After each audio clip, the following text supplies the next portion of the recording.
সুপ্রিয় দর্শক শ্রোতা, আমি নিজামুল হক বিপুল দেশবার্তা টকশো থেকে আপনাদের সবাইকে স্বাগত জানাচ্ছি। যে যেখান থেকে অনুষ্ঠান দেখছেন দেখবেন, সবার প্রতি শুভেচ্ছা এবং শুভকামনা। একই সঙ্গে একটা অনুরোধ হচ্ছে, দেশবার্তা ফেসবুক পেজটি ফলো এবং ইউটিউব চ্যানেলটি সাবস্ক্রাইব করে আমাদের সঙ্গে থাকবেন। আমরা প্রতিদিন সন্ধ্যায় আপনাদের সামনে হাজির হই এবং সমসাময়িক বিষয় নিয়ে এই টকশো আমাদের। দেশবার্তা টকশোর আজকে আমরা যে বিষয় নিয়ে আলোচনা করতে চাই, আপনারা নিশ্চয়ই জানেন যে বাংলাদেশের রাজনীতিতে এখন খালেদা জিয়ার ইস্যুটি সবচেয়ে আলোচিত। তিনি অসুস্থ, গুরুতর অসুস্থ, তিনি আছেন না নাই সে নিয়ে যেমন বিতর্ক আছে, তেমনি তাকে দেশের বাইরে চিকিৎসার জন্য তার ছেলে যেখানে বসবাস করছেন সেই লন্ডনে নিয়ে যাওয়া, কাতারের আমিরের দেওয়া এয়ার অ্যাম্বুলেন্সের যান্ত্রিক ত্রুটি, আবার নতুন করে এয়ার অ্যাম্বুলেন্স আসা, আবার বিএনপির তরফ থেকে বলা হচ্ছে যে তার শারীরিক অবস্থা যদি যাওয়ার মতো হয় তাহলে তিনি যাবেন রবিবার নাগাদ। আবার তারই পুত্রবধূ তারেক রহমানের স্ত্রী জুবাইদা রহমান গতকালকে বাংলাদেশে এসেছেন, এসে সরাসরি এবার কেয়ারে গিয়েছেন, সেখান থেকে তিনি তার মায়ের বাসায় গিয়েছেন, সন্ধ্যায় আবার কেয়ারে গিয়েছেন, কিন্তু শাশুড়িকে দেখে তিনি গণমাধ্যমে কোনো কথা বলেননি। এ নিয়েও মানুষের মধ্যে কিউরিসিটি আছে। তিনি যেহেতু একেবারেই ভিতরে গিয়ে দেখেছেন, তার কাছ থেকে জানার মানুষের আগ্রহ ছিল, কৌতূহল ছিল, কিন্তু সেটি তিনি মেটাতে পারেননি। আসলে কি ঘটছে বেগম খালেদা জিয়াকে নিয়ে, রাজনীতি আসলে কোন দিকে, সরকার এ নিয়ে খেলছে কিনা, নির্বাচনকে পিছিয়ে দিতে যে নানা ষড়যন্ত্রের কথা শোনা যাচ্ছে। ইতিমধ্যে আপনারা জানেন যে নির্বাচন পিছিয়ে দেওয়ার জন্য গত বুধবার একটি রিটও দাখিল করা হয়েছে হাইকোর্টে বাংলাদেশ কংগ্রেস নামে একটি পার্টির পক্ষ থেকে। সব মিলিয়ে আসলে রাজনীতির এই জটিল কুটিল সময়ে বাংলাদেশের রাজনীতি একটা চ্যালেঞ্জের মুখে। রাজনৈতিক দল হিসেবে বিএনপি এখন গভীর সংকটের মধ্যেও আছে। এসব নিয়ে আমরা কথা বলবো আজকে। কথা বলবো বাংলাদেশের রাজনীতি আগামী নির্বাচনে আদৌ হবে কিনা, মানুষের সন্দেহ যে আছে সেটি সরকার দূর করতে পারলো কিনা, এসব নিয়ে আজকে আমাদের এই অনুষ্ঠানে অতিথি হিসেবে আমরা যাকে পেয়েছি, আমাদেরকে সময় দিয়ে কৃতার্থ করেছেন ইঞ্জিনিয়ার ইকবাল হোসেন তাপস, প্রেসিডিয়াম সদস্য, জাতীয় পার্টি। আপনাকে স্বাগতম। দেশবার্তা টকশোতে নিশ্চয়ই ভালো আছেন? অনেক ধন্যবাদ, আমি ভালো আছি। প্রথমবারের মতো আপনাকে আমরা দেশবার্তা টকশোতে পেলাম। একটু যদি আপনার কাছে শুনি, বাংলাদেশের রাজনীতি তো এখন এভার কেয়ার কেন্দ্রিক হয়ে গেল, পুরোটা এভার কেয়ারকে ঘিরে রাজনীতি হচ্ছে। বিএনপির নেতাকর্মীরা প্রার্থনা করছেন খালেদা জিয়ার ফেরত আসার বিষয়টি, কিন্তু তিনি আসলে আছেন না নাই এ নিয়ে নানা প্রশ্ন আছে। বিএনপির সাবেক এক নেতা, সাবেক সংসদ সদস্য মেজর আখতারুজ্জামান দায়িত্ব নিয়ে বলেছেন তার নেত্রী নেই, কিন্তু এটা কেউ বিশ্বাস করতে চাচ্ছেন না। রাজনীতিতে খালেদা জিয়ার উপস্থিতি এই মুহূর্তে খুব জরুরি বলে রাজনৈতিক বিশ্লেষকরা মনে করছেন। আপনি একজন রাজনীতি বিষয় বা জানি, নিশ্চয়ই এ বিষয়ে কথা বলবেন। সব মিলে কীভাবে দেখছেন পুরো প্রক্রিয়াটাকে? ধন্যবাদ আপনাকে, ধন্যবাদ দেশবার্তাকে এবং যারা দেখছেন সবাইকে। হ্যাঁ, বিজয়ের মাস। প্রথমত আমি মহান মুক্তিযুদ্ধে শহীদ লক্ষ মুক্তিযোদ্ধাদের প্রতি জানাই আমার অন্তঃস্থল থেকে গভীর শ্রদ্ধা, এবং যারা অংশ নিয়েছেন মুক্তিযুদ্ধে তাদেরকেও জানাই আমার গভীর শ্রদ্ধা এবং সম্মান। দেখেন, আজকে যার কথা নিয়ে এখন বাংলাদেশের রাজনীতির প্রধান আলোচনা এবার কেয়ার কেন্দ্রিক হয়ে গেছে, আপনি বলেছেন, তিনিও একজন মহান মুক্তিযুদ্ধে সেক্টর কমান্ডার জিয়াউর রহমানের স্ত্রী, এবং এই মহান মুক্তিযুদ্ধে ওনারও অনেক অবদান ছিলেন স্ত্রী হিসাবে। আজকে উনি জীবন মৃত্যুর সন্ধিক্ষণের সময় যাচ্ছে। ওনার প্রতি আমার আন্তরিক দোয়া, যাতে উনি আবার আমাদের মাঝে, সবার মাঝে ফিরে এসে বাংলাদেশের বর্তমান যে রাজনৈতিক ক্রাইসিস সেখানে অবদান রাখতে পারে। এই মুহূর্তে নিঃসন্দেহে কোনো সন্দেহ নেই, যেখানে প্রধান আরেকটি রাজনৈতিক দল অনুপস্থিত বৃহৎ একটি জনগোষ্ঠীকে নিয়ে, সেখানে বিএনপির গুরুত্ব অপরিসীম, সন্দেহাতীত। সেখানে সেই দলের প্রধান নেত্রী, যিনি আপোষহীন নেত্রী হিসাবে সমাদৃত পরিচিত, এবং এই মুহূর্তে সারা বাংলাদেশের মানুষ ওনার দিকে তাকিয়ে আছেন। সবাই মনে প্রাণে চাচ্ছে উনি আবার ফিরে আসুক। এটি একটি সংকট, বড় সংকট। এটি দেশের জন্য সংকট এবং বিএনপির জন্য বড় সংকট। পাশাপাশি তার একমাত্র জীবিত সন্তান, যিনি দীর্ঘদিন ধরে খালেদা জিয়ার অসুস্থতাকালীন সময়ে দেশের বাইরে থেকে দলকে নেতৃত্ব দিয়েছেন, অত্যন্ত দক্ষভাবেই নেতৃত্ব দিয়েছেন বলে আমার মনে হয়, এবং উনি দলকে ইউনাইটেড রাখার চেষ্টা করেছেন। তিনিও দেশে ফিরছেন না। দেখেন, নিজের মা তো সবার আগে, রাজনীতি বলেন, দেশ বলেন, সবার আগে মা, যে জন্য দেশকেও মা বলে, দেশমাতৃ। তো সেখানে মায়ের অসুস্থতার খবরে সন্তান তার পাশে থাকতে পারছেন না, আসতে পারছেন না, এর থেকে বড় আর কোনো সংকট হতে পারে বলে আমার মনে হয় না। যে সংকটটা ওনার ব্যক্তিগত সংকট, পাশাপাশি যেহেতু উনি একজন বড় নেতা, একটি বড় দলকে উনি রিপ্রেজেন্ট করেন, সুতরাং এটা জাতির জন্য একটি বড় সংকট। এবং উনি নিজেই ওনার ফেসবুকে বলেছেন যে তার দেশে আসাটা শুধুই ওনার একার সিদ্ধান্তের উপরে নির্ভর করছে না। তার মানে আমরা একটি বড় গভীর সংকটের মধ্যে পতিত আছি। এটা দুর্ভাগ্যজনক। তারপরেও আমি বলবো যে আমরা শুনেছি, ছোটবেলায় পড়েছি যে ঈশ্বরচন্দ্র বিদ্যাসাগর তার মায়ের অসুস্থতার খবর শুনে নদী সাঁতরিয়ে তার মাকে দেখতে গিয়েছিলেন। এরকম একটা কিছু হলে হয়তো জনগণ আরেকটু শক্তি পেত বলে আমি মনে করি। তারপরেও বাস্তবতা, উনি আসেননি, ওনার স্ত্রী এসেছেন, আমরা দেখলাম, এবং ওনাকে বারবার ওনার যে শারীরিক পরিস্থিতি, এটা নিয়ে একটা ধোঁয়াশা কিন্তু জনমনে রয়ে গেছে। এতে করে জনগণের মধ্যে অনেক দ্বিধা দ্বন্দ্ব কাজ করে। কারণ যেমন তারেক জিয়া সাহেব আসতে পারছেন না, একটা ধোঁয়াশা। কেন আসতে পারছেন না উনি খোলাখুলিভাবে বলছেন না, বিএনপিও বলছে না। তারা এক এক সময় এক এক রকমের ফেসবুক বা বিভিন্ন জায়গায় সংবাদে আমরা নানান রকম কথা শুনছি। ঠিক তদ্রূপভাবে ম্যাডাম খালেদা জিয়ার শারীরিক অবস্থার কথা সাধারণ জনগণ খুব খোলসাভাবে ভালো কিছু জানতে পারছেন না, এবং ওনার দলেরই কিছু নেতৃবৃন্দ আছেন, তাদের মাঝ থেকেও নানান রকমের বিভ্রান্তিকর তথ্য আসছে। আপনি একজনের নামও বলেছেন, আমিও দেখেছি। এতে করে বিভ্রান্তি আরও বাড়ছে। সেখানে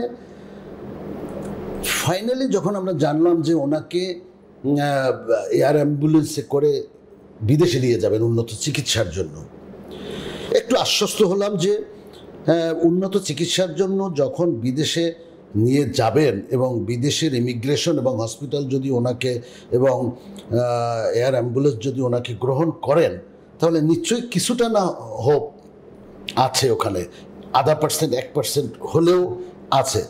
ধরেন মিরাকেল বলতে একটা কথা আছে, 1%ও থাকে। তো আমরা একটু আশান্বিত হয়েছি। কিন্তু সেখানেও আবার দেখলাম যে কাতার থেকে একটি এয়ার অ্যাম্বুলেন্স আসার কথা, সেই এয়ার অ্যাম্বুলেন্স কি ত্রুটিতে পড়ে গেছে, হ্যাঁ যান্ত্রিক ত্রুটি নাকি এটাও এক ধরনের কোনো উদ্দেশ্যপূর্ণ কোনো বিষয়, সেটা নিয়ে জনমনে এখন সন্দেহ আছে। সেখান থেকে আবার কেউ বলছে 5 তারিখে যাবে, কেউ 6 তারিখে যাবে। আজকে যেটা জানলাম যে 9 তারিখের আগে আর ওনার যাওয়া হচ্ছে না, যদি যায়। দেখেন, একটু আগে আপনি বলেছিলেন যে এয়ার অ্যাম্বুলেন্সের তো অভাব নাই। হ্যাঁ, আমরা অফ এয়ারে আলোচনা করছিলাম যে অনেক জায়গা থেকে একটা এয়ার অ্যাম্বুলেন্স নিয়ে আসতে পারে। সেখানে আমি আপনাকে কোনো উত্তর দিই না। এখানে আমার উত্তরটা হলো যে একটা সাধারণ রোগীর জন্য যে ধরনের সুযোগ সুবিধা সম্বলিত এয়ার অ্যাম্বুলেন্স দরকার, তার থেকে আমার মনে হয় ম্যাডাম খালেদা জিয়ার জন্য আরও বিশেষ সুবিধা, হ্যাঁ সে বিশেষায়িত একটি এয়ার অ্যাম্বুলেন্স হয়তো সেই কারণে কাতারের যে আমি যতটুকু জেনেছি যে কাতারের যে এয়ার অ্যাম্বুলেন্স আসার কথা ছিল সেটাও ওনাকে বহন করার মতো যথেষ্ট সুযোগ সুবিধা নাই, এরকমের কথা আমি শুনেছি। যাই হোক, যদি সেটাও সত্যি হয়, 9 তারিখেও যদি যেতে পারেন এবং উনি আমাদের মাঝে ফিরে আসেন, সেটা যেমন তারেক জিয়ার জন্য অনেক আনন্দের হবে, তেমনি বাংলাদেশ বিএনপির জন্য অনেক আনন্দের সংবাদ হবে, সারা বাংলাদেশের জন্য আমি মনে করি একটি ভালো, একটি স্বস্তির ব্যাপার হবে। কারণ ওনার সাথে বিএনপির সাথে এই মুহূর্তে আপাতত এই মুহূর্তে বাংলাদেশের রাজনীতি আবর্তিত, সুতরাং ভালো একটা কিছু আমরা আশা করি। আপনি বলছিলেন যে যদি যান তাহলে 9 তারিখ একটা সম্ভাবনা। গত রাতে বিএনপির চেয়ারপারসনের সাবেক প্রধানমন্ত্রী বিএনপির চেয়ারপারসন বেগম খালেদা জিয়ার আর ডেপুটি প্রেস সেক্রেটারি ছিলেন মারুফ কামাল সাহেব, উনি একটা স্ট্যাটাস দিয়েছেন 2 লাইনের। তাতে তিনি লিখেছেন আপাতত যাওয়া হচ্ছে না, 9 তারিখ জেলে গেলেও যেতে পারেন। এই যে ডিলেমার মধ্যে পড়ে গেল, আজকে না কালকে, কালকে না পরশু এয়ার অ্যাম্বুলেন্স, এই নানা কেরিকেসালের মধ্যে পড়ে গেল, এটার কাছে এটার দিকে আপনার কি মনে হচ্ছে? আসলে রাজনীতিটা খুব তাকে নিয়ে রাজনীতিটা হচ্ছে কিনা গভীরভাবে বেগম খালেদা জিয়া? দেখেন, রাজনীতিতে যে কোনো কিছু ঘটতে পারে। আপনি এইটা ঘটবে না সেটা ঘটবে, এটা ঘটা উচিত, এটা কোনো কিছু দিয়েই আপনি এটাকে থামাতে পারবেন না। রাজনীতিতে যেমন ছেলেকে নিয়ে বাবা রাজনীতি করে, বাবাকে নিয়ে ছেলে রাজনীতি করে, মাকে নিয়ে ছেলে রাজনীতি করে, এটা ভাইকে নিয়ে রাজনীতি করে, খুন খারাপি ষড়যন্ত্র, এটা একটা রাজনীতির অংশ। তো এখানে কি হচ্ছে সেটা তো আর আমরা এখনো পরবর্তী সময় না আসা পর্যন্ত বোঝা যাচ্ছে না। তবে জনমনে তো একটা সন্দেহ থাকতেই পারে। বিশেষ করে আমি মনে করি তারেক জিয়া সাহেবের না আসতে পারাটা, না আসাটাই সবচেয়ে বড় সন্দেহ মানুষের মধ্যে বেশি করে দানা বাঁধছে।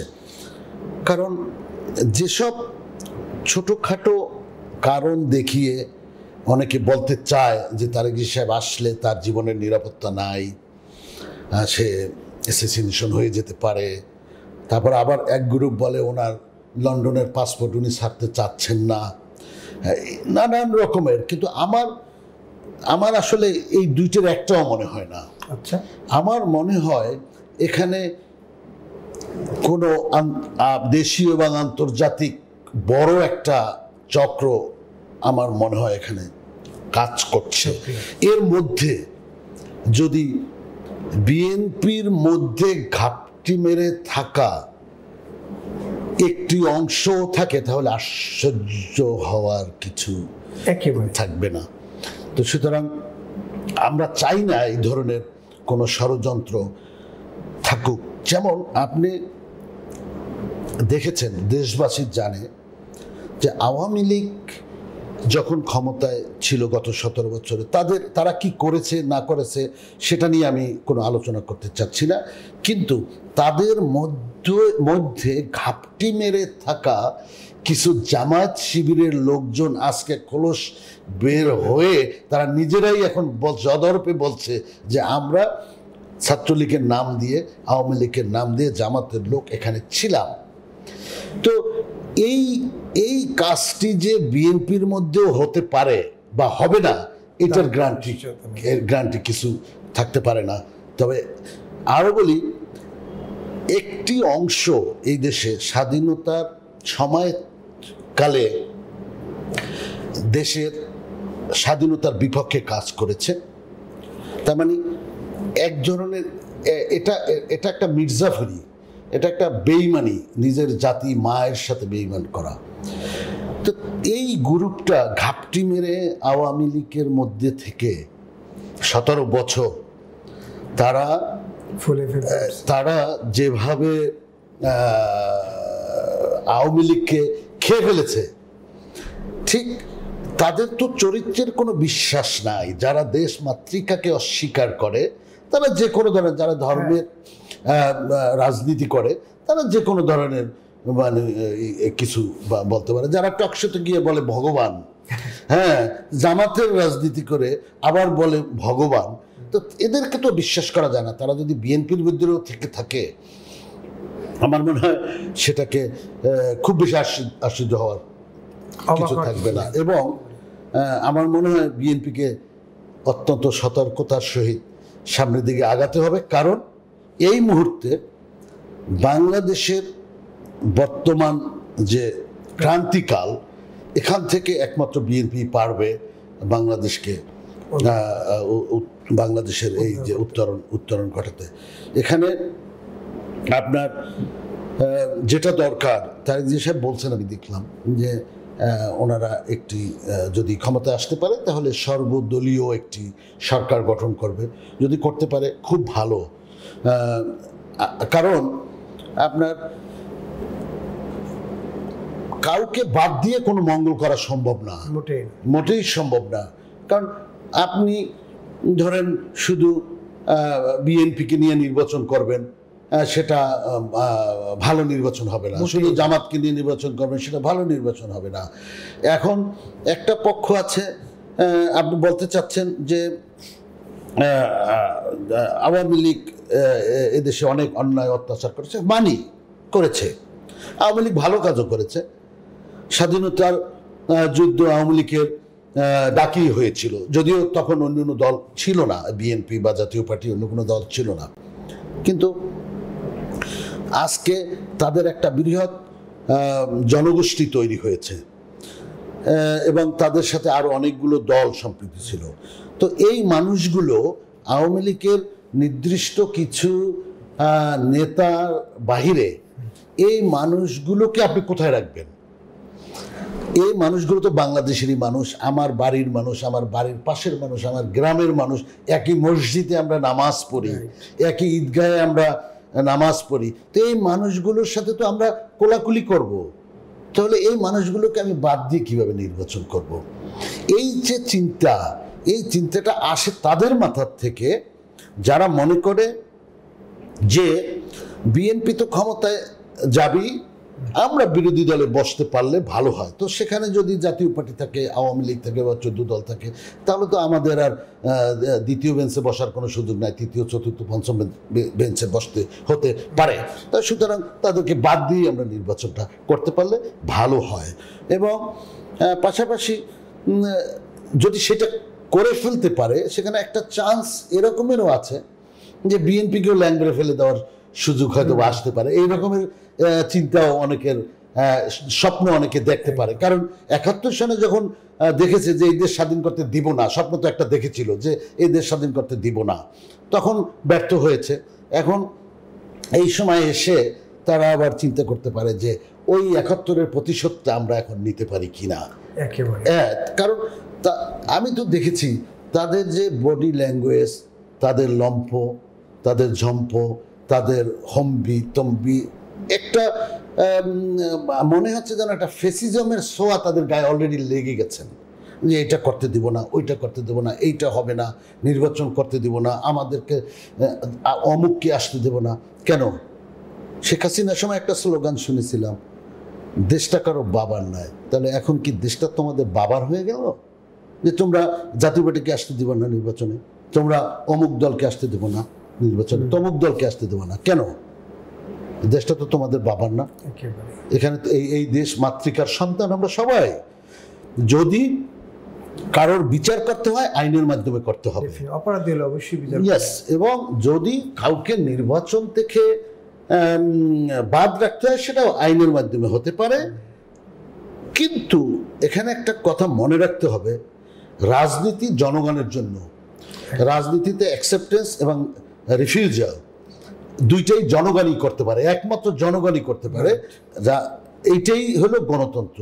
তো সুতরাং আওয়ামী লীগকে যদি মানুষ পছন্দ না করে, সেটা ভোটের মাধ্যমে তাদেরকে মানে আউট করে দেয়। জাতীয় পার্টিকে যদি পছন্দ না করে, ভোটের মাধ্যমে আউট করে দেয়। তোমাদের যদি সবার এতই সাহস থাকে, তাহলে সুষ্ঠু নিরপেক্ষ একটা নির্বাচনে সবাই আসো বাবা, নির্বাচন করি। আমি আওয়ামী লীগের সময় নির্বাচন করেছি, জাতীয় পার্টির মনোনীত প্রার্থী হিসাবে আমি বরিশাল সিটি কর্পোরেশনের মেয়র নির্বাচন করেছি। সেখানে কি হয়েছে দেশবাসী সবাই জানে। কিন্তু কেন হয়েছিল? সেটা হয়েছিল এই কারণেই যে নিরপেক্ষ সঠিক ভোট যদি হয় তাহলে তারা জিততে পারবে না, সেই কারণে তারা সেন্টারগুলো সব দখল করে নিয়েছে, আমাদেরকে পিটিয়ে মানে আমাদের লোকজনদেরকে বের করে দিয়েছে। তাহলে তোমরাও তো সেই একই দিকে তোমরা যাচ্ছ, একটা ইনক্লুসিভ ইলেকশনে আসতে চাচ্ছ না ভয়ের কারণে। তোমরা কে বিচার করার? বিচার করবে জনগণ। তোমাদের কি ম্যান্ডেট আছে? কোনো ম্যান্ডেট তো তাদেরকে দেওয়া হয় না। তারা পিছনের রাস্তা দিয়ে, আমি শেখ হাসিনাকে সমর্থন করছি না, মোটেও সমর্থন করছি না, আমি নির্যাতিত, আওয়ামী লীগের শাসনকালে আমি নির্যাতিত, অনেক বেশি নির্যাতিত, সুতরাং আমার থেকে বেদনা অনেকের থাকার কথা না।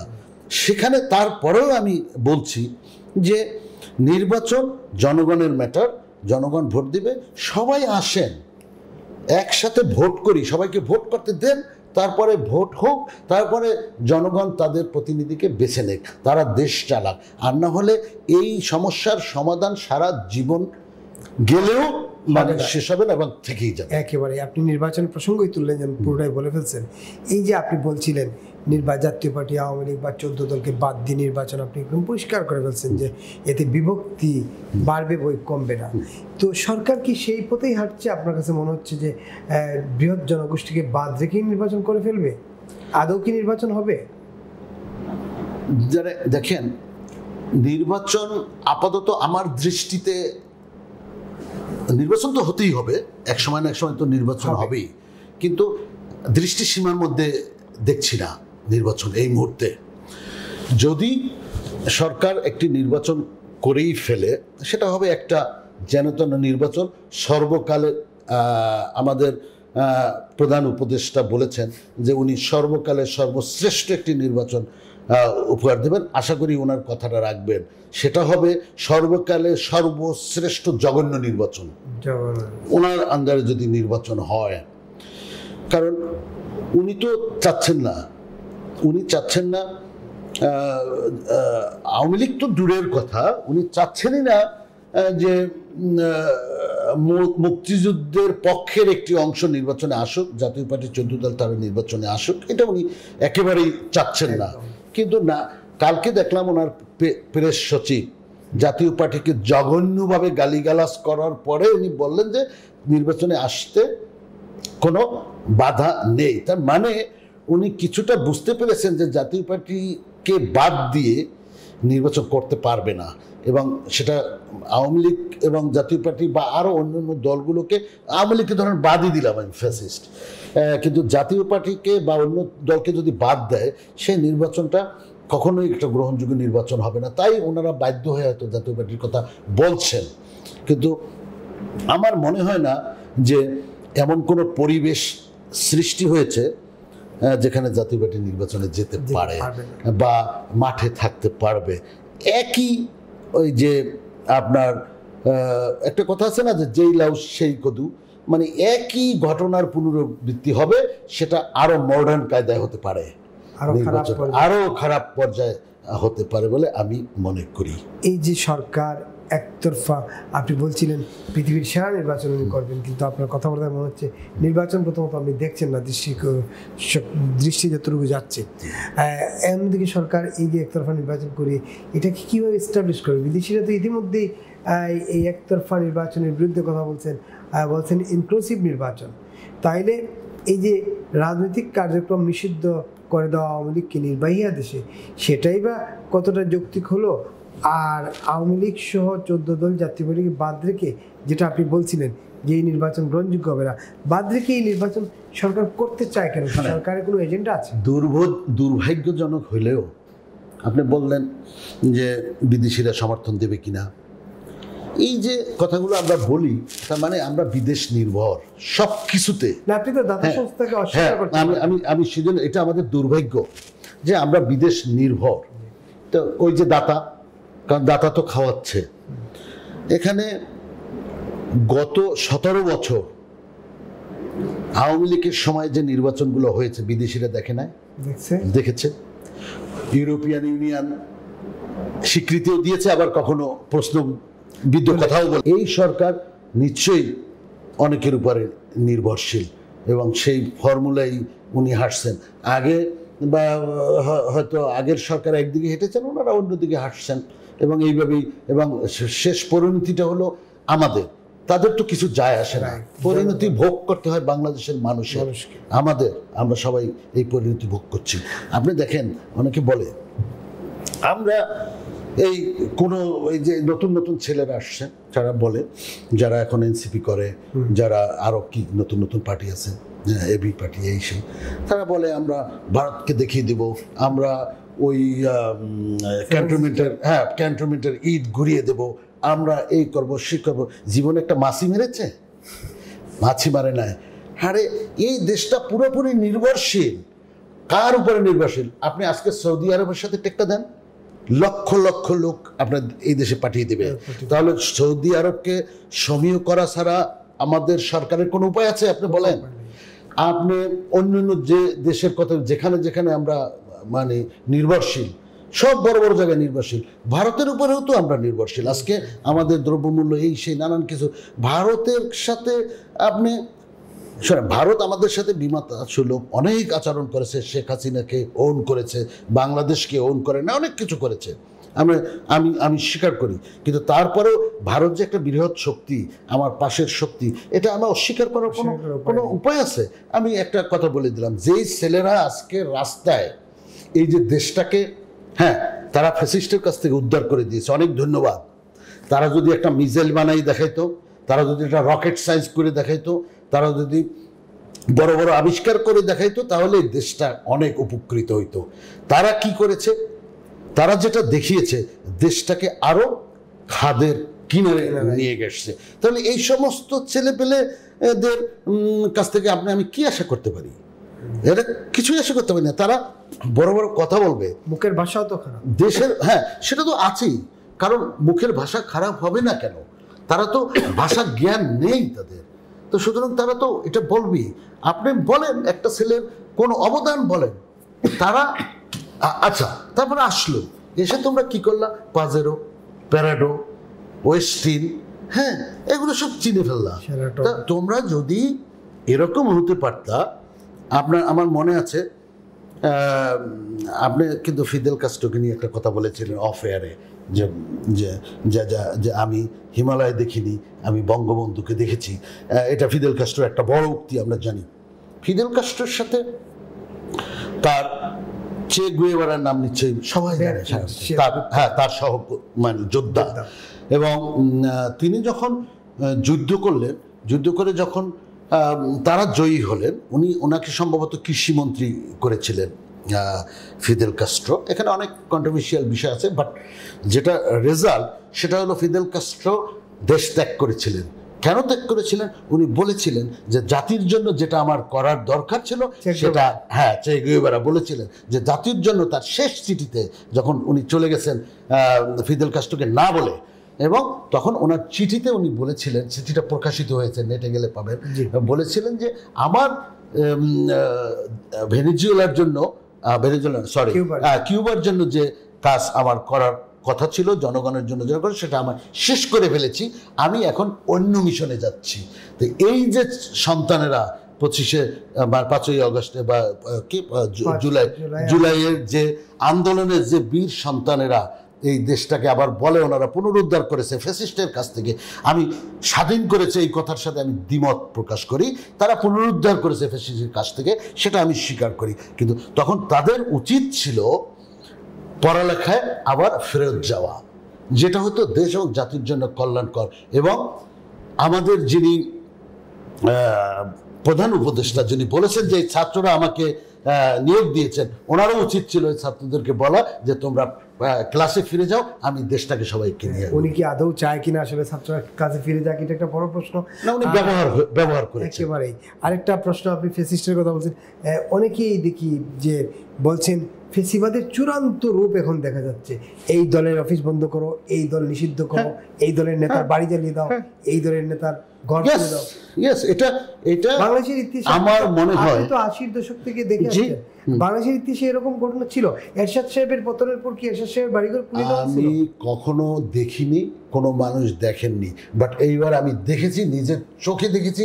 জীবন শঙ্কার মধ্যেও পড়েছিলাম জাতীয় পার্টির অফিস যেদিন আগুন জ্বালিয়ে দেয়, এবং এটার পিছনে সরকারের একটা মৌন সমর্থন ছিল। সরকার সরাসরি করতে না পেরে এই মব বাহিনীকে দিয়ে করিয়েছে, বিভিন্ন জায়গায় করিয়েছে, মুক্তিযোদ্ধাদের বাড়িতে আগুন দিয়েছে, মেরেছে। আপনি একটা জিনিস দেখেন কতটা নির্বোধ হলে যেটা হয়। শেখ হাসিনাকে ফাঁসির আদেশ দিয়েছে, তার স্থাবর অস্থাবর সকল সম্পত্তি বাজেয়াপ্ত করেছে, আইন করেছে। এখানে আমাদের কোনো বলার কিছু নাই। আমি সন্তুষ্ট হইতে পারি, অসন্তুষ্ট হতে পারি, কিন্তু আদালত তো বলে না যে যাও তার বাড়িটা গিয়ে ঘুরিয়ে দাও। তোমরা যারা ঘুরিয়ে দিতে গেলে তোমরা কারা? কি অথরিটি তোমাদের? এই জিনিসগুলো সরকার কোনো পদক্ষেপ নেয়নি একদম। দেখেন এই যে মব বাহিনী, একটা কি দেখা যাচ্ছে, তৌহিদি জনতা, কথিত তৌহিদি জনতা। হু আর দে? তারা কোন সংগঠনের রেজিস্ট্রেশন, কোথায় রেজিস্ট্রেশন নিয়ে তৌহিদি জনতা হলেন? এবং তাদেরকে কে অথরিটি দিয়েছে যে কবরের মধ্য থেকে একটা লাশ তুলে এনে রাস্তায় জ্বালিয়ে দাও? কে দিয়েছে? কোরআন বলেছে? দেশের সংবিধান বলেছে? বলে না। তাহলে কেন? একজন বাউল, সে গান গায়, আমরা ছোটবেলার থেকে দেখেছি পালা গান। হ্যাঁ, পালা গান হচ্ছে, সেখানে দুইটা পক্ষ থাকে, এক পক্ষ স্বামীর ভূমিকা, আর এক পক্ষ স্ত্রী, এক পক্ষ রাজা আর এক পক্ষ প্রজা। এইভাবে নানান রকমের মানে পালাগান হয়, যেখানে ডিবেট। সেই জায়গায় অনেক আলোচনা হতেই পারে। সেই জন্য সে যদি ওখানে কোনো আপত্তিকর আলোচনা করে থাকে, সেজন্য দেশের আইন আছে, সে প্রচলিত আইনে তার বিচার হতে পারে। কিন্তু তাদেরকে তো মারার অধিকার আপনার আমার নেই। আপনার সাথে আমার মতের অমিল হতে পারে, আমি তো সেজন্য আপনাকে আক্রমণ করতে পারি না, মারতে পারি না। আমি যদি আপনার সাথে ডিবেট করতে পারি, এবং আপনি যদি রাষ্ট্র এবং আমার কোনো ক্ষতি করে থাকেন, আমি আইনের আশ্রয় নিতে পারি। একেবারে। হ্যাঁ, আমরা একেবারে শেষ দিকে চলে আসছি, ছোট্ট করে 1 মিনিট যদি শুনি। আপনি বলছিলেন নির্বাচন দেখছেন না, যতটুকু দৃষ্টি যাচ্ছে, তো এই সরকারের অধীনে কি আদৌ নির্বাচন হবে, নাকি পরিবর্তিত কোনো একটা পরিস্থিতি তৈরি হবে যেখান থেকে সে নির্বাচনের মধ্যে বাংলাদেশ আসবে? ছোট করে 1 মিনিটে যদি বলেন। আমি আমার মনের কথা বলতে পারি, জি, কি হবে না হবে আমি জানি না, তবে আমি মনে করি এই সরকার একেবারেই অনুপযুক্ত একটি নির্বাচন দেওয়ার জন্য। এবং আমি জাতীয় পার্টির একজন কর্মী হিসাবে বলতে চাই, দেশের একজন নাগরিক হিসাবে বলতে চাই, যে এই দেশের মঙ্গলের জন্য আরেকটি নিরপেক্ষ তত্ত্বাবধায়ক সরকার এর অধীনে নির্বাচন হওয়া উচিত, এবং সেটা দেশ এবং জাতির জন্য হবে মঙ্গল। কোনোভাবে ইউনূস সরকার উপযুক্ত না, এটা আমার ব্যক্তিগত মতামত, আমি দেখছি না। একেবারে। অসংখ্য ধন্যবাদ ইঞ্জিনিয়ার ইকবাল হোসেন তাপস ভাই আপনাকে, এবং যারা এতক্ষণ দেখছিলেন দেখবেন, সবার প্রতি অনুরোধ, দেশবার্তা টক শো ফেসবুক পেজটি ফলো দিয়ে এবং ইউটিউব চ্যানেলটি সাবস্ক্রাইব করে আমাদের সঙ্গে থাকবেন। আমরা আসছি প্রতিদিন সন্ধ্যা 7টায় আপনাদের সঙ্গে থাকি, এবং আপনাদের মতামত জানাবেন পেজে, এবং আপনাদের পরামর্শ আমরা সেগুলো কাজে লাগাবো। সবাইকে ধন্যবাদ জানিয়ে অনুষ্ঠান এখানে শেষ করছি। দেখা হবে আগামীকাল অন্য কোনো বিষয়ে, অন্য কোনো অতিথি নিয়ে। সেই পর্যন্ত সবাই ভালো থাকবেন, নিরাপদ থাকবেন, সবার প্রতি শুভেচ্ছা। আপনাকে অসংখ্য ধন্যবাদ এবং কৃতজ্ঞতা দেশবার্তা টক শোতে সময় দেওয়ার জন্য। ধন্যবাদ। দেখা হবে আবার। ধন্যবাদ আপনাকে, অনেক ধন্যবাদ আমাকে ডাকার জন্য।